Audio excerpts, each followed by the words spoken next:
Vendredi le 19, bienvenue en prenant votre café. Le 19 représente mon premier prêt à vie. Chaque 19, je repense à ça, c'était lorsque je me suis acheté une Micra en 1987. J'avais emprunté, je sais pas, ça a coûté 5400$ un char.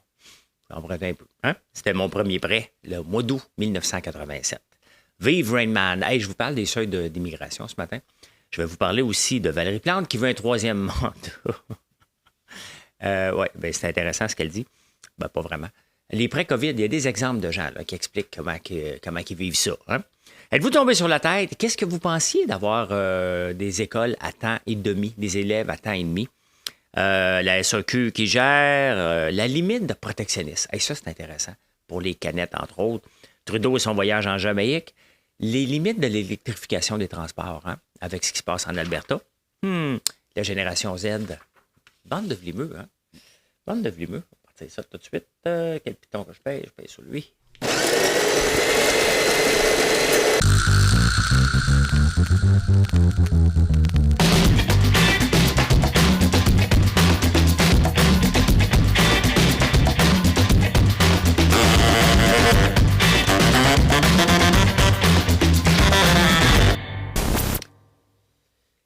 Mais bon matin, bon matin. Avez-vous fait un like? Je sais que c'est têteux, mais c'est comme ça YouTube. Hein? Le seuil d'immigration. C'est assez impressionnant de voir la courbe d'arrivée de nouveaux immigrants depuis 2 ans. Il y en a beaucoup au Québec, il y en a dans le reste du Canada. Pendant ce temps-là, en Chine, hein, ils ont perdu 2 millions de personnes, soit par des décès, soit par si c'est de l'immigration, émigration, le E, hein, des gens qui sont partis, qui sont aussi ici au Canada. Le PQ demande, s'il est au pouvoir, de limiter à 35. Puis à un moment donné, il faudrait regarder qui sont nos immigrants, comment on peut le limiter. Hein? Parce qu'il ne faut pas oublier qu'il y a des immigrants de l'Ukraine. Est-ce qu'on va les limiter? C'est assez difficile avec la guerre. Donc, tous ceux de la guerre qui arrivent ici, hein? C'est assez difficile de dire non. Selon les traités internationaux, tu ne peux pas leur dire non. Hein? Donc, ça cause de sérieux problèmes. Maintenant, si on n'accepte que des réfugiés de guerre, est-ce qu'on va se limiter pour l'arrivée de nouveaux immigrants payants? Parce que ça en prend aussi.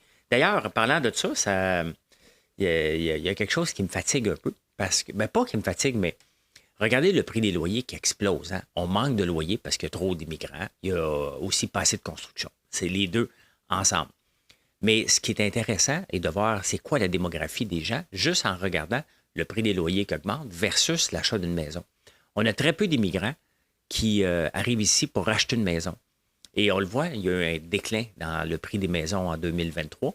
Et le loyer, lui, explose de 11 en moyenne. Donc, il faut se poser des questions sur comment on les limite, parce que à cause de la guerre, des guerres. Et après ça, qui on fait venir ici? Est-ce qu'ils sont capables de se payer une maison? Il faudrait regarder parce que techniquement, avec le seuil qu'on a, nos maisons devraient exploser, ce qu'on ne veut pas. Oui, quand tu es payé ta maison, tu veux que le prix explose. Là. Mais on ne veut pas ça non plus. Hein? Donc, ça va être intéressant de voir l'évolution de tout ça, comment on peut limiter ça. Et pendant ce temps-là, il y a Trudeau hein, qui est allé en Jamaïque. Je pense qu'il est con. On va se le dire entre nous. Là, on est quand même une couple de milliers là, à être ici, là, à m'écouter. Donc, merci d'être là. Je pense qu'il est con. Il est allé chez un ami. Bon. Est-ce qu'il y a un problème? Lui, il a dû se dire, écoute, au lieu d'avoir une facture à 84 000 $ pour la maison, ben c'est mon ami, donc il va me le faire gratuit. Là, maintenant, il le fait gratuit pourquoi? Ben ça se peut. Hein? Il a le droit quand même d'avoir des amis, Justin Trudeau. Là.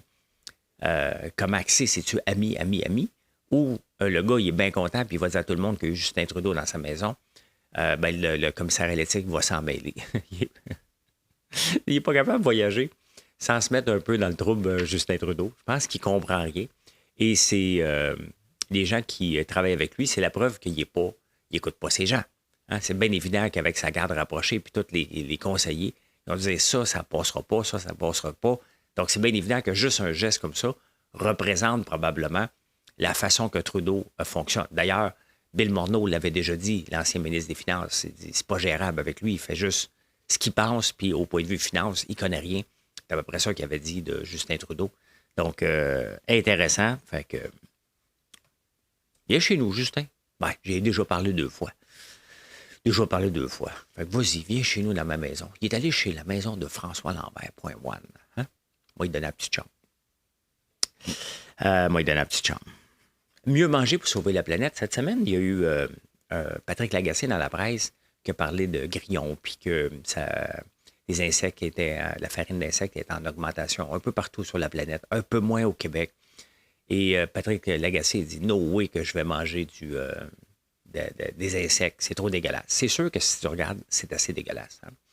Mais lorsque tu dépêches un veau, un bœuf, un poulet, n'importe quoi, c'est assez dégueulasse aussi. Il y a une étape qui est vraiment pas le fun. Là. Est-ce que je suis prêt à manger J'ai jamais mangé de la farine de grillon. Donc, je ne sais pas ce que ça goûte. Est-ce que moi, je suis prêt à le faire? Ben oui. Hein? Ben oui, je suis prêt à le faire. Est-ce que ça va sauver la planète? Ça ne sera pas assez pour calmer le réchauffement climatique parce que pendant que nous autres, on se priverait, si c'était le Québec qui irait de l'avant massivement avec ça, ce qui ne marcherait pas d'ailleurs, ça va toujours rester marginal. Mais s'il y a les protéines, qu'est-ce qu'on cherche dans un aliment? Hein? Que le goût soit bon. On s'entend-tu que la farine de sarrasin, hein, on fait déjà un sacrifice avec la farine de sarrasin. Donc, moi, je suis prêt à le faire. Je ne m'imagine pas ce qu'il y a de l'air, le grillon. C'est sûr que si tu me montres une photo à côté et tu dis tu vas manger ça, c'est un autre paire de manches, là. Mais c'est plus ça. Il faut qu'on regarde du côté de Bill Gates aussi, qui regarde comment il investit pour trouver comment les animaux peuvent faire moins de méthane. Hein? Est-ce que c'est une pilule, un vaccin? Donc, intéressant à suivre. Ben, d'ailleurs, même l'être humain, hein, si tu manges trop de carbs, tu vas faire des gaz à effet de serre aussi. Donc, les carbs et les animaux en mangent beaucoup avec le foin et les grains. Donc, c'est ceux qui émettent des méthanes par la suite. Hein? Hey, c'est intéressant. Sans blague, c'est pas le fun pour les Albertains, mais je trouve ça intéressant au point de vue laboratoire, ce qui se passe en Alberta. Des froids glaciales, des moins 40. Hein? Et ils n'ont pas assez d'électricité. Donc, à un moment donné, ça se peut qu'à moins 40, tu te fasses couper l'électricité pendant un petit bout pour que d'autres en aient. Et on peut le voir que, tu sais, 2035, on s'en va vers un mur avec l'électrification à 100 %. C'est pas toutes les autos qui vont être électriques. C'est toutes les autos qui doivent être vendues doivent être électriques. Mais on peut le voir, hein, déjà en ce moment, dans les périodes de pointe, l'Hydro-Québec en arrache un peu. Mais en Alberta, c'est assez sérieux. Là. On peut le voir. 2035, il va y avoir du nucléaire en Alberta. Il va falloir peut-être regarder ça du côté du Québec, même si ça n'a pas l'acceptabilité sociale. Les éoliennes n'en ont pas. Les panneaux solaires, c'est sûr que si tu fais des panneaux solaires pour 8 km dans un champ à Saint-Hyacinthe, le monde va gueuler pour l'agriculture. Donc, mais c'est intéressant de voir, OK, qu'est-ce qu'il nous reste à faire d'ici 10 ans si on veut réussir cette électrification des transports? C'est parce qu'on n'a pas le choix. Hein? On a mis des lois. Puis on met tout en œuvre au point de vue subvention. On surdépense pour rencontrer cet objectif-là, mais encore faut-il avoir de l'électricité. Et un barrage prend 15 ans, 14 ans. Donc, on n'a pas le temps de faire des barrages. Donc, qu'est-ce qui va nous rester à faire pour être prêt? Bien, il va falloir le savoir bientôt.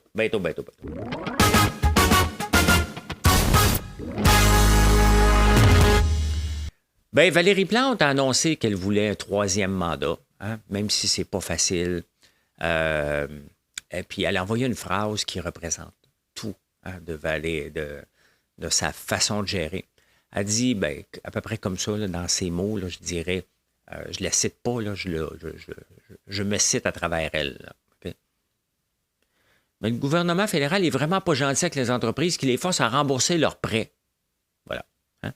C'est à peu près ce qu'elle a dit. Elle dit, c'est pas gentil de demander aux gens de rembourser leurs prêts COVID parce qu'ils en arrachent. Vous voyez, c'est la mairesse de Montréal. Cette phrase-là représente exactement pourquoi on est dans le trouble financièrement et que nos taxes augmentent. Hein? Son souci de gérer n'est pas là. Elle ne comprend pas. C'est pas qu'elle veut pas. C'est sûr qu'elle veut gérer. Elle ne comprend pas comment gérer, tout simplement. Hein? Un prêt, c'est un prêt et ça doit être remboursé. Même si j'ai été populaire cette semaine sur les réseaux sociaux, je pense que tous les sites à potins ont vu qu'il y avait de l'argent à faire avec moi. Donc, ils l'ont mis à peu près partout. Hein? Va voir sur un site à potins. Je suis là en beau maudit contre Annick Lemay, que je connais pas, que je ne suis pas en maudit. J'ai juste dit que c'était stupide de faire un GoFundMe. Puis tout le monde saute là-dessus. Lambert est contre. Hey, en parlant de Lambert, Plusieurs personnes m'avaient envoyé ça. J'étais dans le bonheur avec mon épicerie à 75$. C'est un beau clin d'œil de TVA. Je trouve ça cool. Hein? Parlant du prêt COVID, hein? On a-tu terminé avec Valérie? Attendez un peu. C'est quoi ça? Ben, c'est ça. On flush Valérie. Les prêts COVID, il y a, dans les journaux, dans les prochaines semaines, on va en avoir un paquet d'exemples. Mais il faut regarder derrière les exemples. Hein. On a assez parlé d'Annick Lemay. Regardez un autre, Klein. On revendait ses produits, ses produits de cul, voyons, des Scott Towel, entre autres, puis du shampoing, pas shampoing, mais savon à lessive bio et tout ça. Hein. C'est noble. Et elle dit qu'elle est obligée de prendre un deuxième prêt. C'est une start-up, hein? Une deuxième job. C'est une start-up. Ça fait partie du processus de start-up. Il ne faut pas oublier qu'en temps de COVID, tout était plus facile au point de vue commerce en ligne. Hein? Donc, elle dit, j'ai été obligé de prendre un deuxième emploi. C'est normal. C'est normal. Regardez quand on a lancé Aïva Technologies, Georges puis moi, ça n'a pas marché. Donc, ce qu'on a fait, on a continué à développer notre idée d'entreprise qui est devenue le centre d'appel éventuellement, mais on est retourné comme consultant ailleurs. Ça fait partie du processus de se lancer en affaires. C'est plus long que prévu. C'est 7 ans, une entreprise. Hein? Faut que tu comptes 7 ans. C'est après 7 ans, là, tu n'es pas là encore. Là, il faut que tu te poses de sérieuses questions. Mais tous les hauts et les bas qui se passent dans les 7 premières années, surtout les bas, font partie du parcours entrepreneurial. Donc, on va en avoir un paquet qui vont dire ça. Hein? Il y en a un autre qui a dit, c'est un sans-cœur, Trudeau, rembourser, il y a quelqu'un qui a pris un prêt à 11 % pour rembourser le prêt, alors que le gouvernement garantit des prêts avec la banque à 5 %. Donc, si quelqu'un est allé chercher un prêt à 11 %, posez-vous des questions sur sa capacité de gérer une entreprise. Le gouvernement, si on ne le rembourse pas aujourd'hui, ce n'est pas la fin. Hein? Il y a une autre solution, c'est d'aller voir à la banque et le gouvernement va le garantir à 5 %. Donc, c'est faux de dire que le gouvernement ne le fait pas. Donc voilà. Hein? Donc, on va en avoir un paquet. Il faut juste regarder derrière. Hein? Juliette et Chocolat, que j'ai parlé, elle a pris 60 000 par établissement, 2,6 millions qu'elle n'a pas remboursé, bien entendu. Elle a fait faillite. Donc, ça, c'est 2,6 millions de nos fonds. Et elle est contente d'aller en parler sur un paquet de podcasts. Ça, moi, ça me lève le cœur. Comme contribuable, comme message qu'on envoie aux entrepreneurs, allez chercher des prêts, soyez pas responsables, c'est pas grave, on s'en fout, j'ai essayé. Non, l'entrepreneuriat, c'est pas d'essayer. Surtout pas d'essayer avec l'argent. T'essayes avec ton argent à toi. Dès que tu prends de l'argent des contribuables, il faut que tu sois consciencieux. Puis elle fait le tour avec la tête haute, ça me lève le cœur, sérieusement. Hein? C'est sa vie, pas la mienne, mais moi, je me coucherais pas fier le soir de mentionner que j'ai pris 2,6 millions. Oh, je suis content. Ça va bien. Bon, pas moi. Le privé versus public, je suis tombé sur un super article dans le Figaro qui parle, et l'OCDE, l'Office, je savais que j'étais pour aller être obligé de le voir. L'OCDE, c'est Forum stratégique international, Organisation de coopération et de développement économique. Ce que l'OCDE dit, c'est très simple. Hein, pour que les écoles réussissent, il faut 60... Vous l'amenez, là. Voilà. On s'en va ici. Il faut que les élèves... ne vaut-il pas mieux se pencher sur la question de l'autonomie des établissements scolaires? L'autonomie, parce qu'on n'a pas d'autonome ici, nos établissements scolaires. Hein, c'est tout géré par des CISS avant les commissions scolaires. Il n'y a aucune autonomie par rapport au privé. Hein?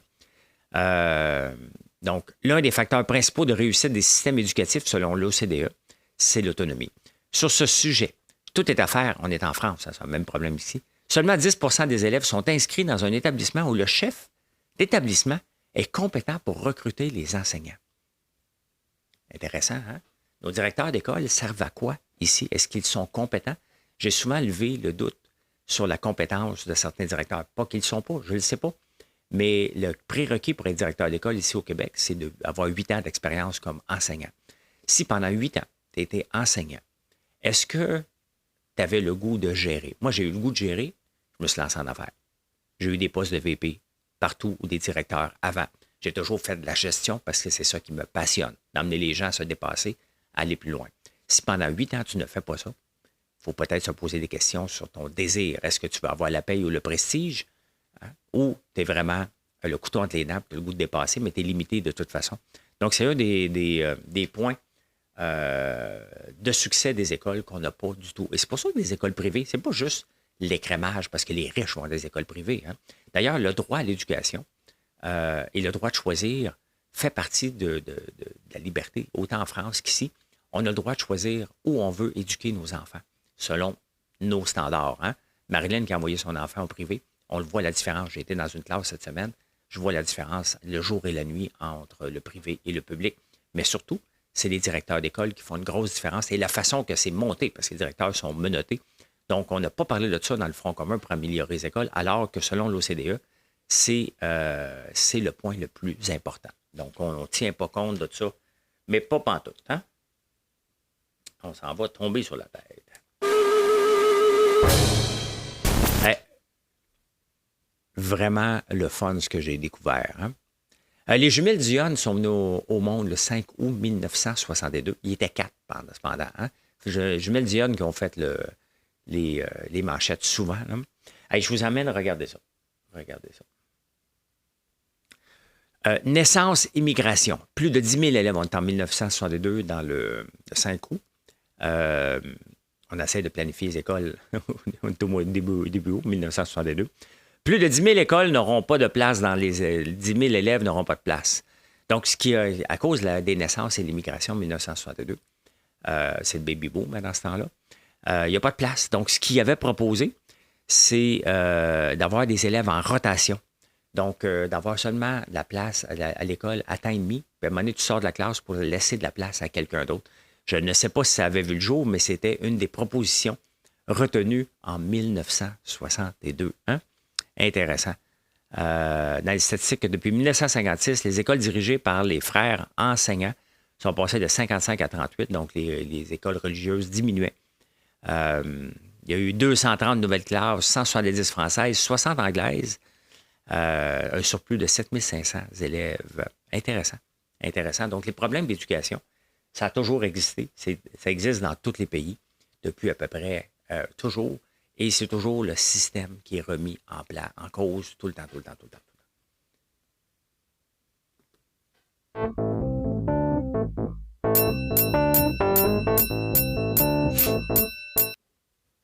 Eh bien, la SAQ qui ferme une succursale au Carrefour Laval et qui coupe les heures des SAQ dépôts qui vont fermer à 19h samedi, dimanche au lieu de 21h, a coupé quelques emplois.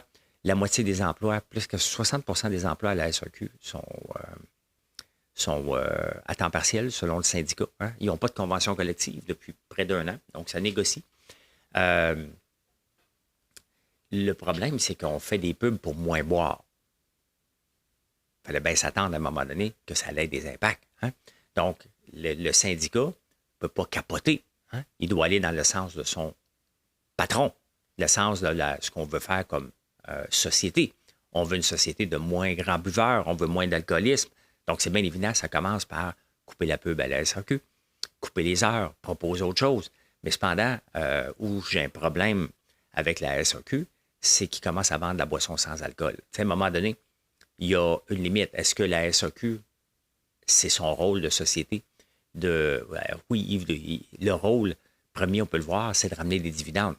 Mais est-ce qu'ils sont équipés pour vendre de la boisson sans alcool? Est-ce qu'on va à la SAQ pour acheter de la boisson sans alcool? La réponse est non. Il faudrait regarder ça et dire accepter que ça va diminuer. C'est pas son rôle d'être dans les boissons sans alcool, c'est le rôle des dépanneurs des marchés. Ils peuvent, selon moi, ils ne devraient même pas toucher à ça. Point final. Hein? Mais ils le font.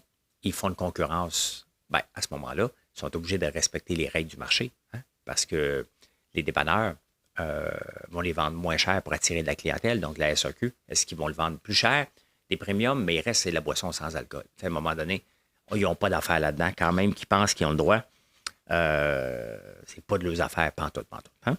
Donc, c'est intéressant à voir, mais c'est normal qu'on doit s'attendre à ça. Et c'est normal que les horaires soient chamboulés. Et c'est normal qu'il y ait moins de dividendes qui viennent de la SAQ. C'est une bonne nouvelle pour la société en général. Donc, voilà. Hein? Les limites du protectionnisme. On parle beaucoup, puis cette semaine, on a eu un débat sur Trump versus Biden. Qui serait le mieux pour le Canada? Aucun des deux. Hein? Et les limites du protectionnisme. On fabrique de l'aluminium ici, on ne fabrique pas de canettes au Québec. Hein? Donc, nos canettes qu'on va avoir, pour moi, pour mes cafés infusés à froid et mon sirop, viennent des États-Unis. Ils ne viennent pas d'ici. Ce qui est un peu fou. Le problème, c'est que dans le dernier mandat, je pense, de Trump, il a mis des tarifs sur l'aluminium importé. Donc, ce qui est arrivé, hein, il y a des entreprises qui ont fermé parce qu'ils ont dit, écoute, on ne peut pas arriver, c'est trop cher, on n'aura pas de clients. À un moment donné, il y a un client qui doit payer, il y a des entreprises qui ont fermé. Là, nous autres, étant donné qu'on ne fait pas de canettes, on vend notre aluminium aux États-Unis. Il y a des tarifs supplémentaires parce que les États-Unis se disent, écoute, hein, lançons des usines d'acier et d'aluminium ici.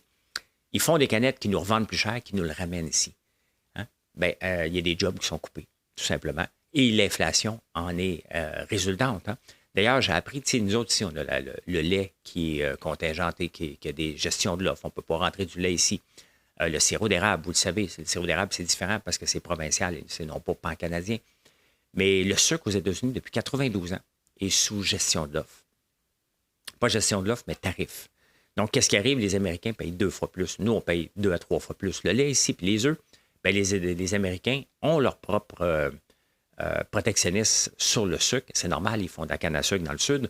Donc, les Américains payent 2 fois plus le sucre que la moyenne des autres pays, quand même. Hein? Donc, vous voyez, c'est beau mettre du protectionnisme, comme on le fait ici. À la fin, c'est la population qui paye tout le temps.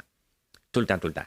Il y a quelqu'un qui va profiter de ce protectionnisme-là. Ce sont souvent les entreprises parce qu'ils ont moins de concurrence. Ils peuvent vendre au prix à peu près qu'ils veulent. Donc, regardez le sucre ici, on est très peu, là, de 2-3 producteurs, puis that's it. Hein? Ben, c'est ça. Hein? La bourse n'a pas eu une bonne semaine. Pas une bonne semaine, pas le temps. La semaine passée, c'était le temps de regarder nos états. Là, cette semaine, on ne va pas voir. Pourquoi? Parce que l'inflation, les chiffres du retail de décembre sont excellents, 5,6 d'augmentation par rapport à 2022.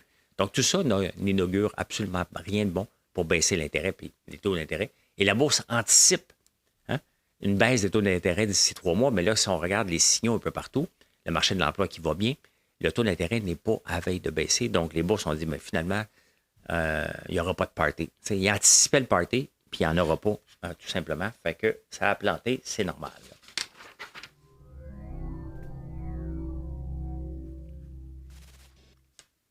Hey, je ne sais pas ce que je vais faire avec les nouvelles insolites. Hein?